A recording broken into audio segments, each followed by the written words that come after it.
thing. We're going to go ahead and start a story today. It's a 3-part story, so we're only going to get 2 parts done this week. The 3rd part we'll have to do next Monday. So the ending part we won't get to. It's a very good story. I've read this before too. It's awesome. And I think you're going to like it. It's called John Noir's Bridge. Now, as you see, I have a picture of a dragon on the screen. And you know, dragons are just mythical creatures. They're not real. Well, there are such things as Komodo dragons, but these types of dragons that I'm showing you pictures of they're just mythical, not real. This one, in fact, actually looks similar to the one that's going to be in our book. So anyway, so this is actually a sea dragon that's going to be in our book. So before we get started, let's look at some of our words that we're going to find, our vocabulary words.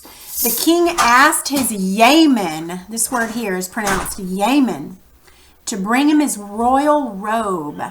So a yeoman is going to be, I think a yeoman is someone who is not kingly. I believe that's correct. When the queen saw the servant napping, her opinion was confirmed that he was lazy. Confirmed means proven. So she had an opinion that he was lazy. When she saw him napping, it was proven. Her suspicion of him, what she thought of him, her opinion of him was confirmed. My grandmother says the columns on our front porch make it look like a portico. Portico is basically a fancy name for a porch. And the steep rocky cliff was a treacherous place to climb. Treacherous is just another word for dangerous. All right, then let's go ahead. I'll go ahead and put this back on the screen as we begin to read our story. So let's go ahead and look in your reader book on page 136 is where John Noir's Bridge begins. Now the first part of this story is called Silver Horn, and it goes all the way to page 141. Silver Horn. Now, I want you, as we read, remember I'll read, but you must follow along in the book. You've got to follow along with me. Because if you follow along with me, it's the same thing as like you're reading, okay? So, and this is your reading lesson. So as we're reading, I want you to find out, first of all, who is John Noir and what is unique about John Noir and that he has a secret, and what is it? So we're going to find out about John Noir. All right, let's read. John Noir, the youngest son of King Rolde, was blind. He sat in his tower room and pulled at the leather strap of his boot, as if the boot could be on any more securely than it already was. He always did everything twice, just to be sure. In the courtyard below, his brothers, Tayton and Nadar, called for their horses to be saddled. Servants ran across the cobblestones to the stables. I wonder if Gimla is going to be riding this morning, he thought. Gimla, his sister, whom everyone called beautiful, would let him ride behind her sometimes, but only when Tayton and Nadar were not there to scold about his getting hurt. He tugged the strap of his other boot a second time. Bandine, he called. I'm here, Prince John Noir. A servant about the prince's age answered. It was true that the palace servants addressed him as Prince John Noir. The stablemen and yeomen always said, Your Highness, when they spoke to him. But in all his 9 years, he had never felt like a prince. John Noir would do, he told the servant. I know you do not want me to use your title, sir, but I should not call my master by his name only. It is disrespectful. John Noir nodded. Shall we go? The prince put out his arm for Bandine. The servant took it. To the river as always, Your Highness? Yes, to the river. As Bandine stepped forward, John Noir felt confirmed in his belief. A blind boy could never truly be a prince. John Noir and Bandine walked out onto a gray marble portico. The prince felt the smooth sun on his cheeks and neck. Is the sky clear? He asked. As blue as... the servant began. There was silence. "The sky's cloudless, Prince Januar." "It is all right to say blue, Bandine. I think of blue as the way the air feels on a calm summer evening." "How is red to you, sir?" the servant asked. "Like my brother Nadar when our sister outshoots him on the archery fields." Bandine and the prince laughed together and then went down the jade steps. At the river, Januar sat under his favorite wadelia tree. He had sat there so often that he had worn a comfortable hollow between two big roots. The roots now stuck up so far that they made armrests for the prince. The upper branches of the huge old wadelia reached far out over the river and kept it as cool as early morning around the roots all day. "Come back for me at noon," said Januar, and the servant left him, as always, without a word. Where Januar sat was at the narrowest point in the river. Bandine had told him once that it was 2 palace lengths to the other bank. Januar could not imagine how high and rough the ridges were behind him, but Bandine had said they were treacherous. He leaned back against the tree, smelling the river flowers and the damp earth. The Julia sang above him, and the water sloshed against the bank just below him. When he was sure Bandine had gone, Januar whistled, a high, swift whistle, and listened. Some way off, he heard a rush and swirl of water. He smiled wildly. Then there was a sound like milk being poured into a tall glass, and Januar knew that his companion was coming. "Good morning, Danzy," he called out. A rolling roar answered him. "You are such a noisy fellow in the morning. We could never have you about the palace." Januar heard splashing right at his feet, and he knew Danzy had reached the bank and was tossing the water off his great head. The prince reached forward, and Danzy laid his head on the bank. Januar patted the broad expanse familiarly. He ran his hand over the rough scales, each of which was bigger than his hand. "I never get used to how big your nose is. Just the tip of it's bigger than I am." Danzy gurgled deep in his throat in response.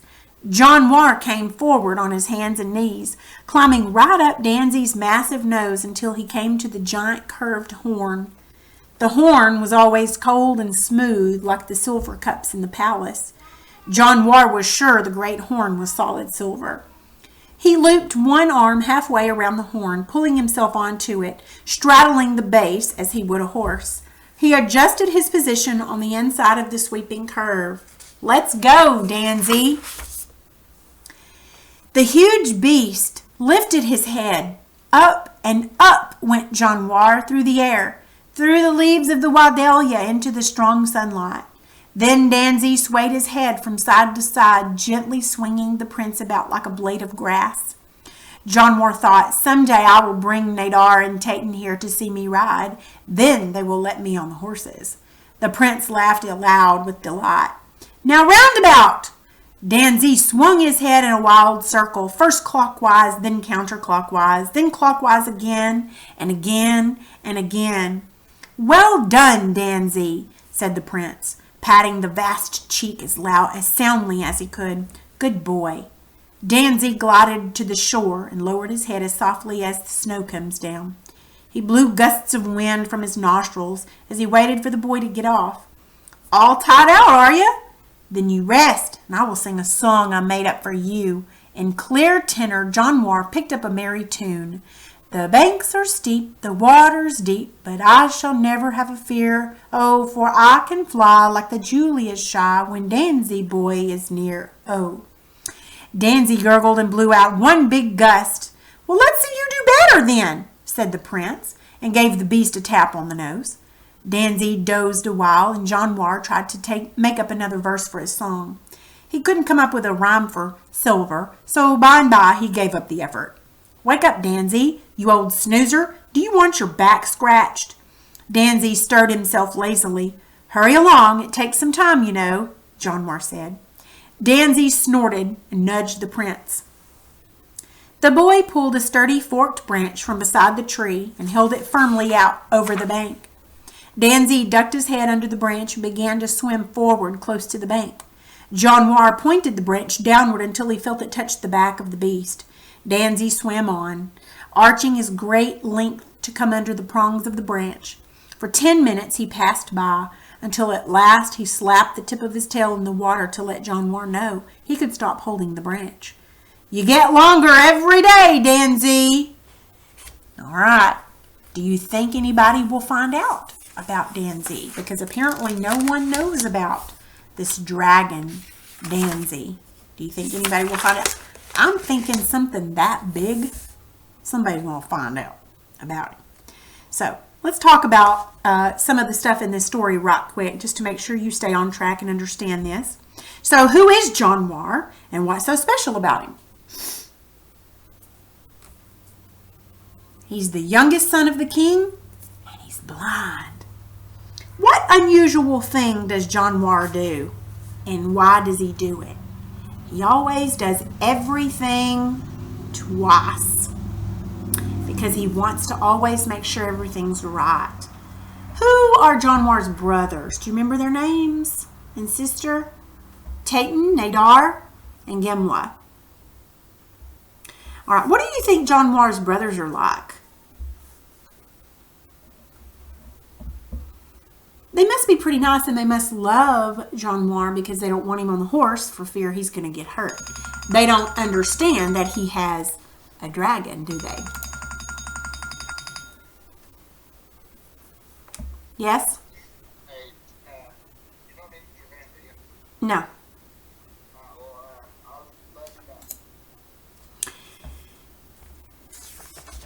How does the author tell us that John War knows the sun is shining? Remember, he says, the author says he can feel it on his cheeks. Apparently, he's been blind since birth because he didn't know what blue. Because remember, on page 138, why does Bandine hesitate to tell John War that the sky's blue? Because remember, he says it's as blue as, and then he stops. He remembers that John War's never seen blue. But how does John War distinguish between colors, though? Because he tells him. He goes by what he can feel and hear. And that's how he distinguishes between colors. Do you think John War gives good descriptions of blue and red?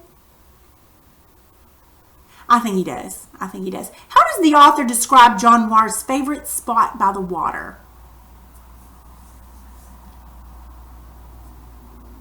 He's got a little cubby marked out, doesn't he, where he's been sitting and the branches come up and they're like armrests on a chair.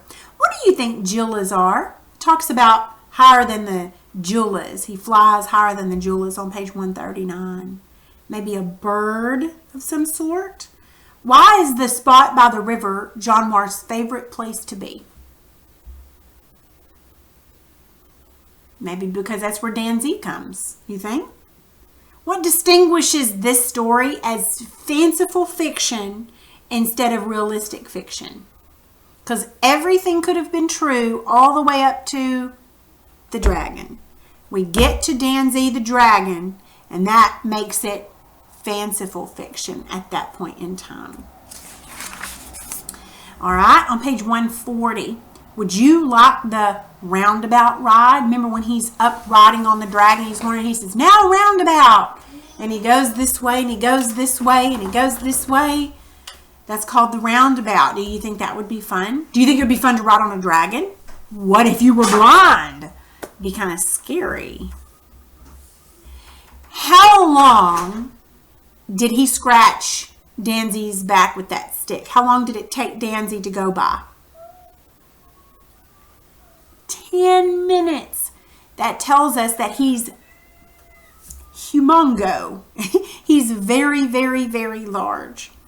Okay, so before we start tomorrow's lesson, or, well, we're not going to do it today, but for the end of today's lesson for before tomorrow's, I want you to work on page 61 in your work text. So this is something that you should already know a little bit about, but it's not a page to be graded, but I do want to check this page.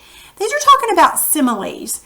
Do you remember the part in the story where Bandine is trying to explain how blue the sky is? He said it's as blue as, and then he didn't finish the sentence.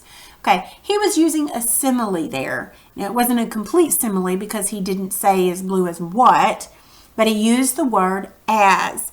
So if you'll look on page 61 at the very top, it tells us about a simile.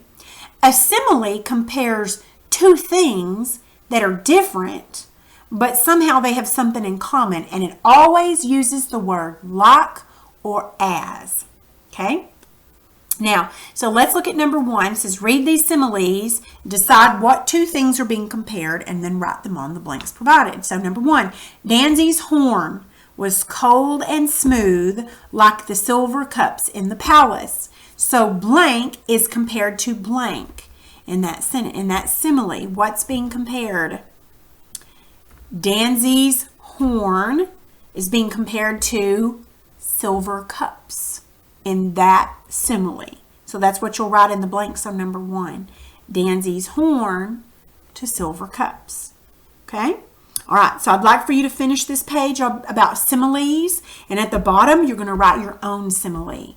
Now I would like to see this page when you're finished. If you need any help, send me a message, okay? All right, that's all for today.